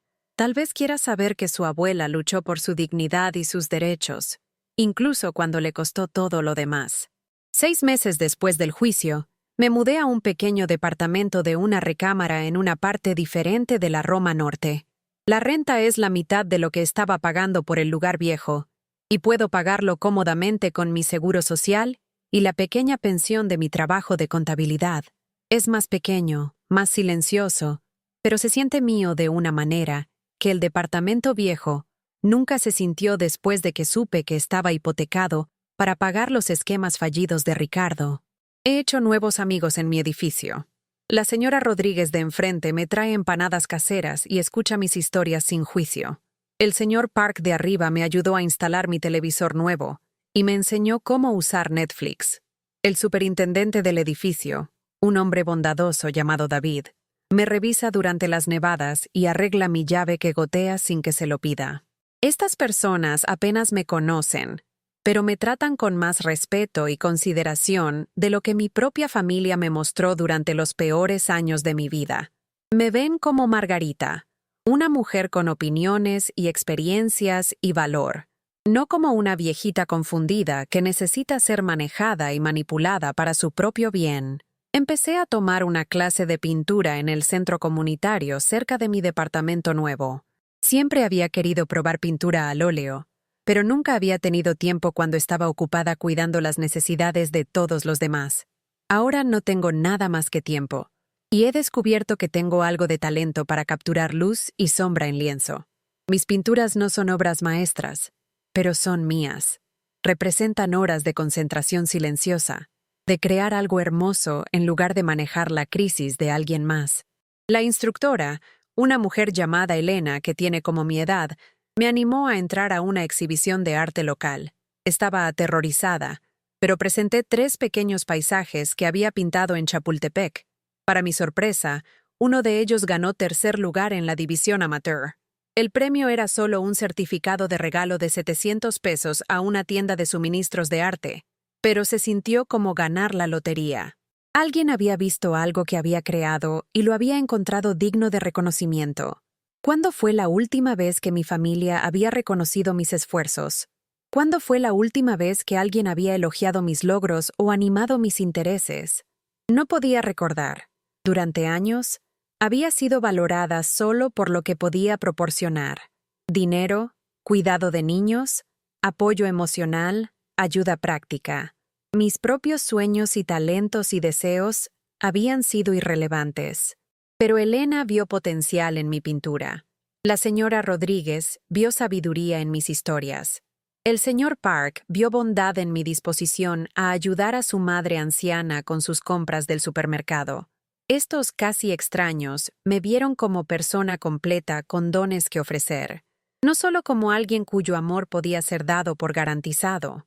Un año después del juicio, recibí una llamada telefónica inesperada. Era Alejandra, la primera vez que habíamos hablado desde la reunión en el café, donde me había rogado retirar los cargos criminales. Margarita, dijo, su voz cuidadosa y controlada, quería hacerte saber que Miguel está siendo liberado el mes que viene. Vendrá a casa a vivir con nosotros mientras se pone de pie. Esperé a que continuara, no segura de por qué me estaba diciendo esto. Los niños están emocionados de tener a su padre en casa, continuó. Emma especialmente ha estado contando los días. Y Miguel, bueno, ha cambiado mucho durante su tiempo fuera.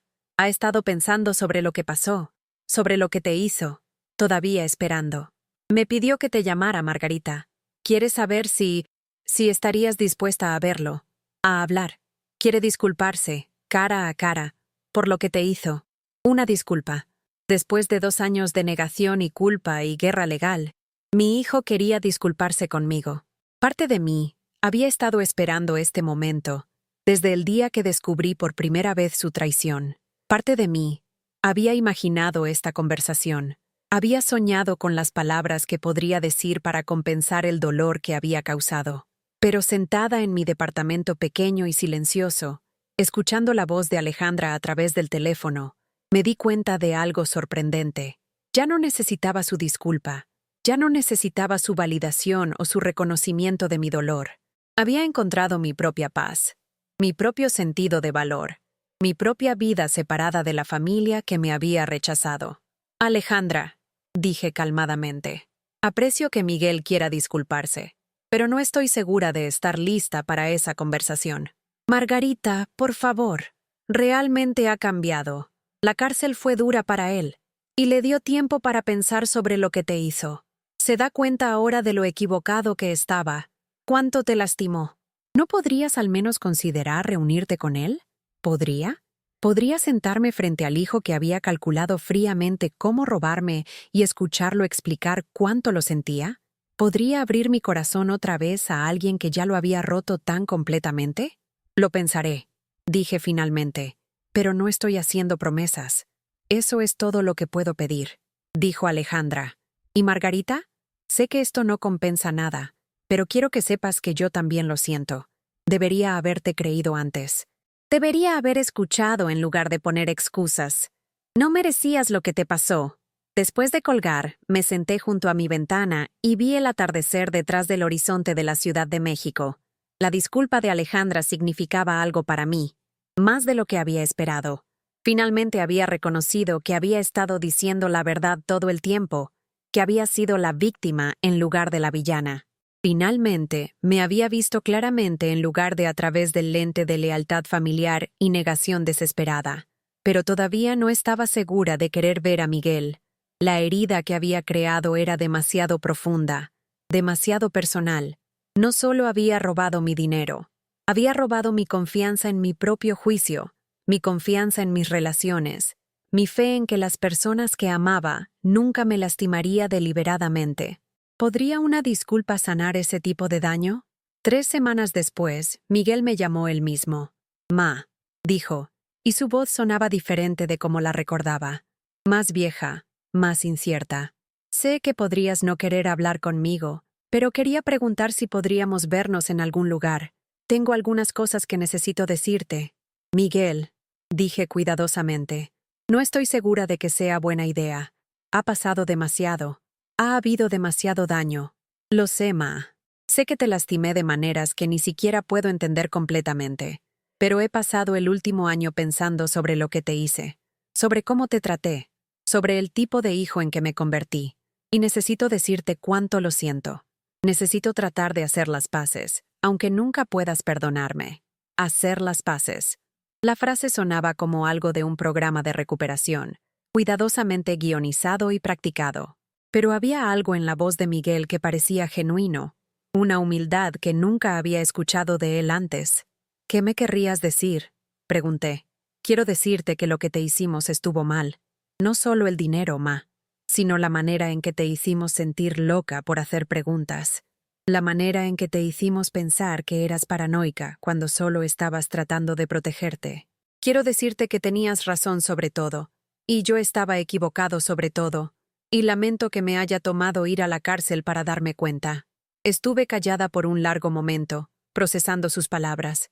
Esto era lo que había querido escuchar hace 2 años, lo que había necesitado desesperadamente de él durante los días más oscuros de nuestra batalla legal. Pero ahora, Miguel, aprecio que quieras disculparte, pero necesito preguntarte algo, y necesito que seas honesto conmigo. ¿Estás arrepentido porque te atraparon y castigaron? ¿O estás arrepentido porque me lastimaste? Estoy arrepentido porque te lastimé, Ma. Estoy arrepentido porque traicioné a la mujer que me dio todo, que me amó incondicionalmente, que merecía mucho mejor de su hijo. Estoy arrepentido porque dejé que papá me convenciera de que no entenderías el lado comercial de lo que estábamos haciendo, cuando la verdad era que no había negocio, solo robo, el lado comercial. Recordé cuántas veces habían usado esa frase para descartar mis preguntas, para hacerme sentir como si fuera demasiado simple para entender sus estrategias financieras sofisticadas. Nunca había habido un lado comercial, solo mentiras y avaricia y explotación de mi confianza. Ma, ¿estarías dispuesta a reunirte conmigo? Solo por 1 hora. Te prometo que no estoy tratando de manipularte o conseguir algo de ti. Solo quiero la oportunidad de disculparme correctamente, cara a cara, como te mereces. Lo pensé durante varios días. ¿Qué tenía que perder? Miguel estaba fuera de mi testamento, fuera de mi vida financiera, fuera de cualquier posición para lastimarme otra vez. Si estaba genuinamente arrepentido, quería escucharlo. Si no lo estaba, ahora era suficientemente fuerte para alejarme. Nos reunimos en un café en La Condesa, territorio neutral para ambos. Miguel estaba esperando cuando llegué, y me impactó cuánto había cambiado. Había perdido peso. Su cara estaba más delgada y más marcada de lo que recordaba. Su ropa estaba limpia pero gastada, y se llevaba a sí mismo diferente, sin la confianza arrogante que había tenido antes de su arresto. Se paró cuando me vio, y por un momento pensé que podría tratar de abrazarme, pero parecía darse cuenta de que el afecto físico ya no era apropiado, que había perdido el derecho a intimidad casual cuando había elegido robarme. Ma, gracias por venir. No estaba seguro de que lo harías. Nos sentamos uno frente al otro en una mesa pequeña, 2 tazas de café enfriándose entre nosotros. Miguel se veía nervioso, incierto, nada como el joven engreído que había ayudado a su padre a falsificar mi firma en documentos de préstamos. Necesito empezar diciéndote algo, dijo calmadamente. En la cárcel, conocí otros hombres que habían robado a sus familias. Hombres que habían tomado dinero de sus esposas, sus padres, sus hijos. Y todos tenían la misma historia. Se convencieron de que lo estaban haciendo por buenas razones, para salvar el negocio familiar, para evitar la bancarrota, para proteger a sus seres queridos de la dificultad financiera. Hizo una pausa, mirando sus manos. Pero todo eso era mierda, Ma. No te robamos para salvar a la familia. Te robamos porque era fácil, porque confiabas en nosotros, porque pensamos que nunca lo descubrirías. Y si lo hacías, nos perdonarías de todos modos porque nos amabas demasiado para hacernos responsables. Escuché sin interrumpir, esperando a ver si su disculpa sonaría genuina o ensayada. La peor parte es cómo te hicimos sentir como si fueras el problema. Cuando empezaste a hacer preguntas sobre el dinero, cuando te preocupaste por nuestras finanzas, no solo te mentimos, te hicimos pensar que eras paranoica, te hicimos dudar de tu propio juicio. Te manipulamos, Ma, y eso es incluso peor que tomar tu dinero. Manipulación. Sabía el término por lo que me habían hecho, la manipulación psicológica que me había dejado cuestionando mi propia cordura. Eso era algo. Miguel, dije finalmente, ¿por qué debería creer que esta disculpa es real? ¿Cómo sé que no solo estás diciendo lo que piensas que quiero escuchar? Me vio directamente por primera vez desde que me había sentado. Sus ojos estaban inyectados de rojo y podía ver lágrimas amenazando con derramarse. Porque, Ma, ya no quiero nada de ti. No te estoy pidiendo que me perdones, aunque espero que algún día podrías. No te estoy pidiendo que me dejes volver a tu vida, aunque estaría agradecido si lo hicieras. No estoy pidiendo dinero o ayuda o nada excepto la oportunidad de decirte que sé que lo que hice estuvo mal, y lo siento. Hablamos durante 2 horas. Miguel me contó sobre su tiempo en la cárcel, sobre las clases de manejo de enojo y los talleres de responsabilidad financiera, y los largos meses de pensar sobre cómo había traicionado a la persona que más lo amaba en el mundo. Me dijo que Alejandra había pedido el divorcio, que estaba viviendo en una casa de transición y trabajando en un supermercado, que estaba tratando de reconstruir su vida de la nada. Lo perdí todo, Ma. Mi esposa, mis hijos, mi carrera, mi reputación. ¿Y sabes qué? Merecía perderlo todo. Lo que te hice era imperdonable. Pero me estás pidiendo que te perdone, señalé. No, no lo estoy. Solo te estoy pidiendo que sepas que lo siento. Te estoy pidiendo que sepas que tenías razón y yo estaba equivocado. Y me tomó perder todo para darme cuenta. Al final de nuestra conversación, todavía no estaba segura de si podía confiar en él. Pero estaba segura de algo más. No necesitaba confiar en él. No necesitaba dejarlo volver a mi vida. No necesitaba reconstruir nuestra relación o pretender que su disculpa borró el daño que había causado. Pero me alegré de haberla escuchado. Me alegré de saber que entendía, finalmente, lo que me había hecho. Me alegré de saber que su tiempo en la cárcel le había dado perspectiva sobre sus acciones y sus consecuencias. Me alegré de saber que se arrepentía no solo de haber sido atrapado, sino de causarme dolor. Miguel, dije mientras nos preparábamos para irnos, aprecio tu disculpa. Creo que estás arrepentido. Y creo que has aprendido de lo que pasó. Pero necesito que entiendas que las cosas nunca pueden volver a ser como eran entre nosotros. Se ha roto demasiado. Entiendo, Ma. Solo espero que tal vez, algún día, podríamos ser capaces de tener algún tipo de relación otra vez. Incluso si es diferente. Incluso si es más pequeña. Te extraño. Te extraño. 3 palabras que me golpearon más duro de lo que esperaba. Porque a pesar de todo lo que me había hecho, a pesar de toda la traición y mentiras y robo, yo también lo extrañaba. Extrañaba al hijo que había sido antes de que la avaricia lo corrompiera. Extrañaba a la familia que habíamos sido antes de que el dinero destruyera todo lo bueno entre nosotros. Yo también te extraño, admití, pero extrañar a alguien no es lo mismo que confiar en él, y la confianza, una vez rota de la manera que la rompiste, podría nunca ser completamente reparada. Nos separamos ese día sin hacer planes para vernos otra vez. Pero 6 meses después, Miguel me llamó para decirme que Emma había preguntado por mí. Quería saber por qué la abuela Maggie ya no era parte de sus vidas. Y Alejandra finalmente le había dicho la verdad sobre lo que había pasado con el dinero y el juicio. Quiere verte, Ma. Dice que recuerda las galletas que solías hacer y las historias que solías contarle. Tiene suficiente edad ahora para entender que lo que pasó no fue tu culpa. Emma, mi nieta que tenía 15 cuando el juicio terminó. Demasiado joven para entender las complejidades del fraude financiero, pero suficientemente mayor para sentir el dolor de la destrucción de nuestra familia. Ahora tenía 17, preparándose para la universidad, tratando de entender a los adultos en su vida que se habían mentido y robado y traicionado entre sí. ¿Te gustaría que la trajera a tu departamento alguna vez? Preguntó Miguel, solo para una visita corta. Sin presión, sin expectativas. Solo una oportunidad para que vea a su abuela otra vez.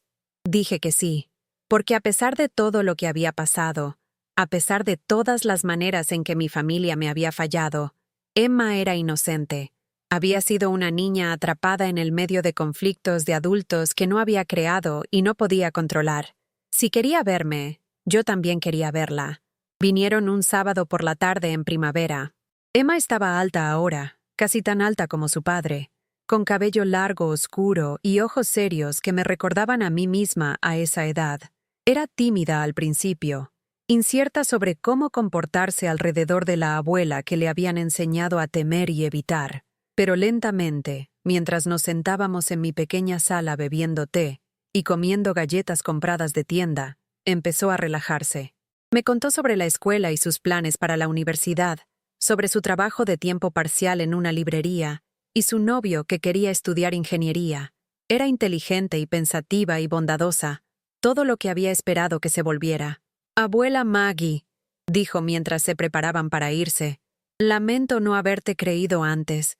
Mamá me explicó lo que realmente pasó, y entiendo ahora por qué tuviste que hacer lo que hiciste. Emma, eras una niña. Creíste lo que los adultos en tu vida te dijeron que creyeras. Eso no fue tu culpa. Pero me siento mal de que nos hayamos alejado de ti por tanto tiempo. Me siento mal de que hayas pasado todo este tiempo sola por algo que papá y el abuelo hicieron». La abracé entonces, la primera vez que había tenido a uno de mis nietos en mis brazos en casi 3 años. Se sintió sólida y real en mis brazos, como una conexión al futuro que pensé que había perdido para siempre. No estaba completamente sola, querida, y el tiempo separada me dio la oportunidad de averiguar quién soy cuando no estoy cuidando a todos los demás. Resultó ser importante. Emma me visita ahora, como una vez al mes, usualmente con Miguel, pero a veces sola. Me trae libros de la tienda donde trabaja, y yo le muestro mis pinturas de la clase de arte. Estamos construyendo una relación nueva, una basada en quienes somos ahora en lugar de quienes solíamos ser. Tomasito visita más a menudo, y a veces trae a su prometida, una joven encantadora llamada Sara, que me trata con calidez y respeto. Están planeando una boda pequeña el año que viene, y me han pedido que esté ahí. No será la gran celebración que una vez imaginé para la boda de mi nieto, pero será real y honesta. Lo que importa más que el tamaño o gasto. Ricardo todavía está en la cárcel, cumpliendo el resto de su sentencia de 5 años. Me ha escrito varias cartas durante el último año, pero no las he abierto. No estoy lista para escuchar su versión de disculpas y explicaciones. Tal vez algún día lo estaré, pero no todavía. La herida que creó todavía es demasiado profunda, demasiado personal. No solo robó mi dinero. Robó 52 años de matrimonio, 52 años de creer que podía confiar en la persona durmiendo junto a mí cada noche. Alejandra ha sido cordial en las pocas ocasiones cuando nos hemos encontrado en reuniones familiares.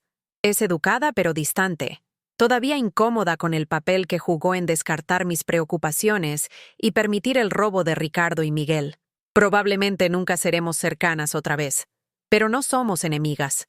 Solo somos 2 mujeres que sobrevivieron la destrucción de una familia y salimos diferentes del otro lado.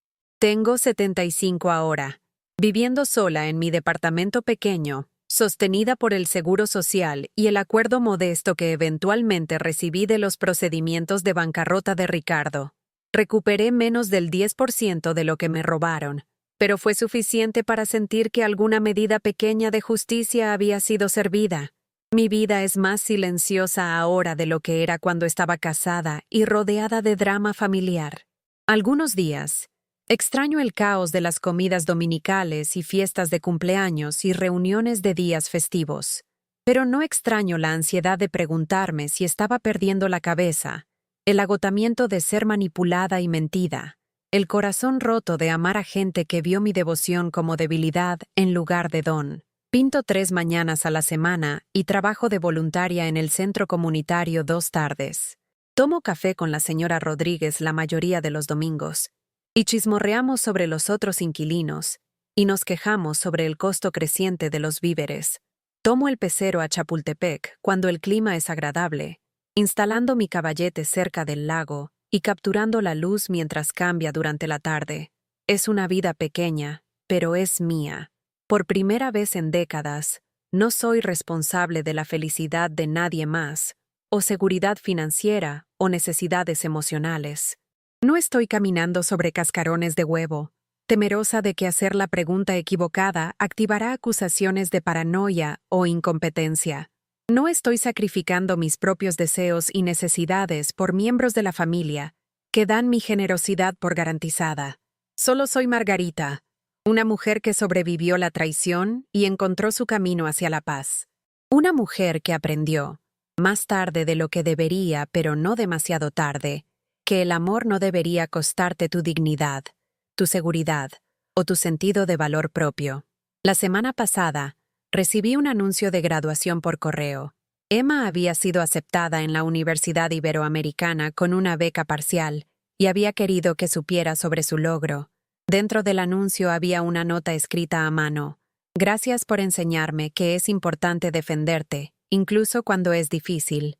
Con amor, Emma. Bye. Lloré cuando leí esas palabras, pero fueron lágrimas de alegría en lugar de tristeza. Mi nieta había aprendido algo de mi lucha, algo que podría protegerla del tipo de explotación que había soportado. Había aprendido que el amor no significa aceptar abuso, que la lealtad familiar no requiere sacrificar tu dignidad, que a veces la cosa más valiente que puedes hacer es negarte a ser tratada mal por gente que dice que te ama.